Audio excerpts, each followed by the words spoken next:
আসসালামু আলাইকুম রহমতুল্লাহি বারাকাতুহু।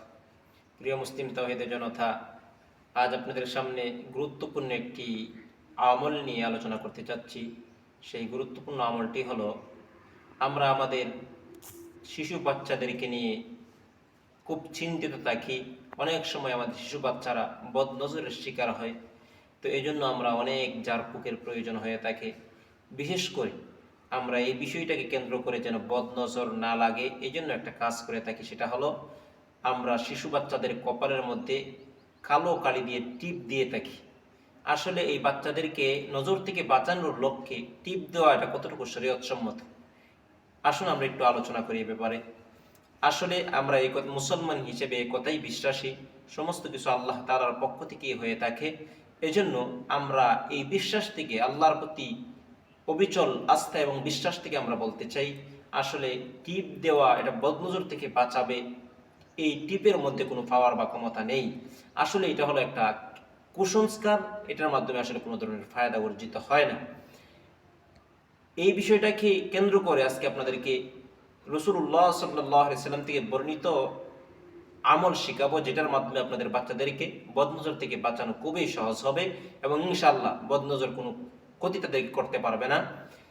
রাসূলুল্লাহ সাল্লাল্লাহু আলাইহি সাল্লাম বাচ্চাদেরকে বদনজর থেকে বাঁচানোর জন্য যে দোয়াটি আমাদেরকে শিখিয়েছেন, সেই দোয়াটি হলো, যদি বাচ্চা একজন হয় বা একাধিককেও একসাথে ফু দেওয়া যেতে পারে।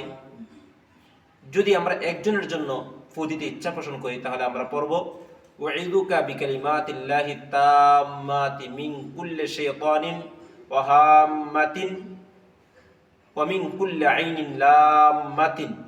দোয়াটি আবারও বলছি, উঈযুকা বিকালিমাতিল্লাহি তাম্মাতি মিন কুল্লি শাইতানিন ওয়া মিন হাম্মাতিন ওয়া মিন কুল্লি আইনিন লাম্মাতিন। এই দোয়াটি সহিহ বুখারীর মধ্যে বর্ণিত আছে। এই দোয়াটি পরে যদি আমরা বাচ্চাকে ফু দিয়ে থাকি, ইনশাআল্লাহ বদনজর তাদের কোনো ক্ষতি করতে পারবে না। বিশেষ করে একটা বিষয় হলো, এখানে যদি একজন বাচ্চার ফু দিতে চাই তাহলে উঈযুকা পড়ব, আর যদি দুজনকে ফু দিতে চাই তাহলে উঈযুকুমা পড়ব, আর যদি দুইয়ের অধিক বাচ্চাদেরকে একসাথে ফু দেওয়ার ইচ্ছা পোষণ করি তাহলে উঈযুকুম পড়ব।